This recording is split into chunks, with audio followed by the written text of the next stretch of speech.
अगला हमारा बहुत महत्वपूर्ण टॉपिक है, उसको हम स्वमत कहते हैं।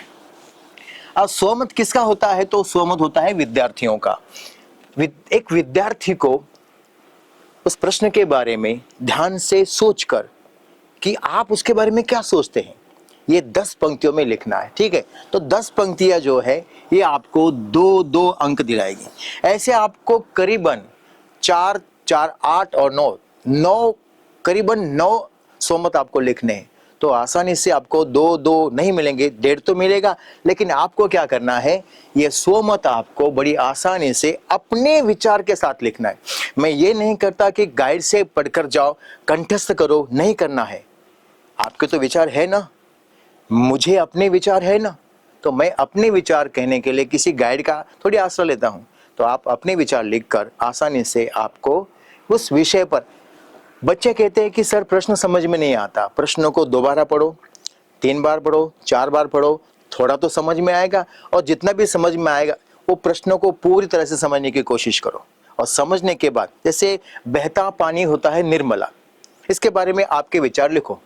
बच्चे बड़े सोचते हैं कि सर ये क्या है, कि बहता पानी क्या होता है? निर्मला। ठीक है, बहता पानी, जो पानी बह रहा है कैसा है? वो निर्मल। निर्मल का मतलब क्या होता है? शुद्ध। तो हमारे जीवन में ये समानता क्या दिलाता है, ये क्या कहना चाहता है? जो पानी बहता है तो इंसान को भी घूमना चाहिए, इंसान को नए लोगों से मिलना चाहिए, नए प्रदेश देखने चाहिए, वहाँ की संस्कृति, वहाँ की भाषा, वहाँ की वेशभूषा, सभी तरह से आपको जानना है। पूरा भारत देख चुके हैं कुछ लोग। हमारा एक पाठ है ना गोवा जैसे, मैंने देखा, इस पर आधारित ये स्वमत है। तो इस तरह से बहुत सारे स्वमत आएंगे, हर पाठ कुछ कहता है। हर पाठ को आप ध्यान से सुनो। रीढ़ की हड्डी कहती है कि दहेज की प्रथा है, जो लड़कियों की शिक्षा है उसके बारे में। वहारे हमदर्द क्या कहता है कि किस तरह के लोग होते हैं, हमारे दोस्त कहलाते हैं, रिश्तेदार कहलाते हैं, लेकिन जब हम बीमार पड़ते हैं तो किस तरह से आते हैं, अस्पताल जब आते हैं तो हमें कौन कौन सी खबरदारियां बरतनी पड़ेगी, किस तरह से हमें वहां पे वर्तन करना पड़ेगा। हाँ, उसके बाद हमारे बहुत सारे लेसन्स है जो कुछ ना कुछ कहते हैं। आप जब परीक्षा में जाते हैं तो एक एक स्वमत आप इस पर आधारित पढ़कर जाइए। पढ़ने के बाद क्या लिखा है, इसमें कौन से मुद्दे हैं, उन मुद्दों को आप ध्यान में रखो। और जब प्रश्न आएगा तो उस मुद्दों को ऐसे लिखो, एक एक याद करके लिखो, वाक्यों में लिखो। केवल आपको 10 वाक्य लिखने। चलिए एक स्वमत लिखते हैं कि प्राणियों के साथ, हमारा पाठ है लक्ष्मी, इस पर आधारित ये प्रश्न है कि प्राणियों के साथ हमारा व्यवहार, पशुओं के साथ हमारा व्यवहार सौहार्दपूर्ण होना चाहिए, मतलब प्रेम भरा होना चाहिए। तो इसको कैसे लिखे? तो सबसे बड़ी बात ये, पढ़ने के बाद दिमाग में हमें ये लाना है कि हम क्या लिखें, हमारे पास कौन से मुद्दे होने चाहिए। जब भी हम कुछ लिखते हैं तो हमारे पास कुछ मुद्दे होने चाहिए, कुछ पॉइंट्स होने चाहिए। तो पहला पॉइंट है कि ये जो पशु है वो कैसे होते, ये क्या बोल पाते हैं, ये अपना दुखड़ा कह पाते हैं, ये अगर बोलते तो अपनी बीमारी के बारे में बता सकते थे, लेकिन बेचारे कुछ बोलते नहीं। तो प्राणी होते हैं निरीह। तो पहला हमारा वाक्य है, ये जो पशु होते इनको हम बोलते, जो पालतू जानवर, उनकी बात हो रही, पालतू जो पशु होते हैं बड़े निरीह होते। इसका मतलब वो बड़े मासूम होते, निरीह होते हैं। अच्छी भाषा का, अच्छे शब्दों का इस्तेमाल आपको ज्यादा अंक दिलाएगा। ये अपनी पीड़ा या वेदना, जिसे हम कह सकते हैं, अपनी पीड़ा कह नहीं पाते। बेचारे खाने पीने के लिए हम पर निर्भर होते, हम पर निर्भर यानी आधारित होते हैं, अवलंबित होते हैं। जब हम है लिखते हैं तो अनेक वचन है, इसलिए हमने उस पर एक अनुस्वार दे दिया। पशु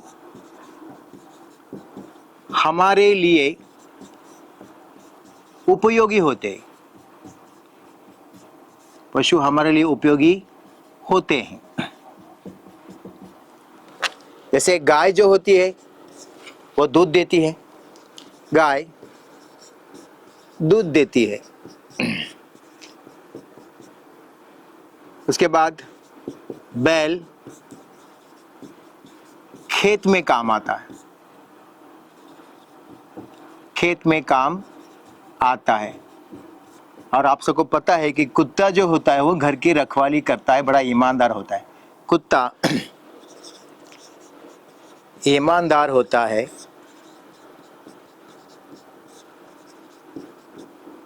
घर की दूसरा आना चाहिए क्योंकि संज्ञा उसके पहले, दूसरा की संज्ञा के बाद ही आता है, और पहला जो किया आता है दो सेंटेंस को, वाक्यों को जोड़ता है।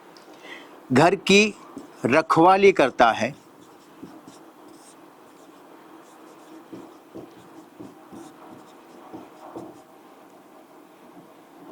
उसके बाद घोड़ा सवारी के काम आता है, सवारी के काम में आता है। तो ऐसे बहुत से जानवर हैं जिनके कुछ ना कुछ उपयोग होते। अब दूसरी बात, ये तो हुआ पहला परिच्छेद। इसके बाद हमारा व्यवहार उनके साथ कैसा होना चाहिए, इसके बारे में हमें बताना है। तो हम मनुष्य इन पशुओं के साथ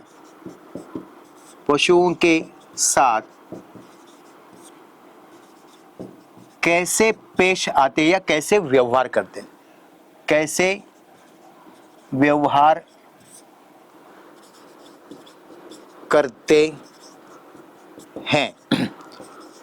उन्हें हम पीटते हैं, भूखा रखते हैं, उन्हें बेचते हैं। गाय को वहां बेचते कुछ लोग जहां पे उसके साथ बहुत बुरा व्यवहार होता है। तो ऐसे मुद्दों पे हम बात कर रहे हैं। तो उसको बेचते हैं, पशुओं की देखभाल नहीं करते,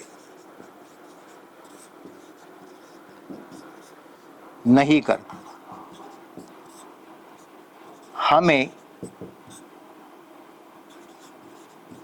उनके साथ प्रेम भरा व्यवहार करना चाहिए। मतलब उनके साथ अच्छा व्यवहार करना चाहिए, उसमें प्रेम हो, सौहार्द हो, उसमें दया हो, करुणा हो। प्रेम भरा व्यवहार, करुणा भरा व्यवहार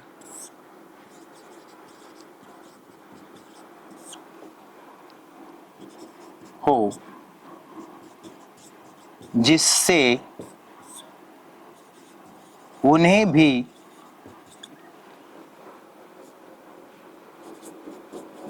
जीवन का आनंद मिले। देखिए, मैंने ये कोई कंठस्थ किया नहीं था, मैंने यहाँ पे अपने विचार लिखे। तो आपको भी इस तरह से अपने विचार अपने शब्दों में, लेकिन शब्द अच्छे हो। हमेशा आपको विधायक लिखना है, नेगेटिव मत लिखो आप, ठीक है। तो इस तरह से मैंने लिखा। ज्यादा भी आपको नहीं लिखना है, केवल 10 पंक्ति और 2 परिच्छेद, 2 परिच्छेद जरूरी है। अब यहाँ पे आपको 2 अंक बिल्कुल आसानी से है, लेकिन आप जिस तरह से लेखन करेंगे 2 तो अंक मिलने चाहिए मेरे हिसाब से, लेकिन कम से कम इतना लिखने के बाद आपको 1.5 अंक मिलना ही चाहिए मेरे हिसाब से। तो आसान है। ऐसे आपको प्रश्न पहला में 3 स्वमत है, प्रश्न दूसरा में 2 स्वमत है, और प्रश्न तीसरा में 2 स्वमत है। तो ये अपने विचार लिखने के बाद इतने सारे आपको अंक आसानी से मिल सकते हैं। मुझे लगता है कि जो हमने ऊपर से देखा, यहाँ पे आकृति पूर्ण कीजिए, आकृति या संजाल पूर्ण कीजिए, व्याकरण की कृतियों को देखा हमने, वापस यहाँ पे स्वमत किस तरह से लिखना है, अपने विचार लिखने। कुछ बच्चे स्वमत को स्किप कर देते, लिखते नहीं। तो मेरा आपसे यही कहना है कि इसको छोड़ो मत, इसको कोई पढ़ाई की बात नहीं है, बायहट नहीं करना है, कंठस्थ नहीं करना है। बड़ी आसानी से आप इसको अपने शब्दों में लिखो और अंक प्राप्त करो। हिंदी स्कोरिंग सब्जेक्ट है, हिंदी बहुत आसान है, लेकिन इसको अगर आप स्किप करोगे कुछ प्रश्नों को तो ये फिर आसान नहीं है। धन्यवाद।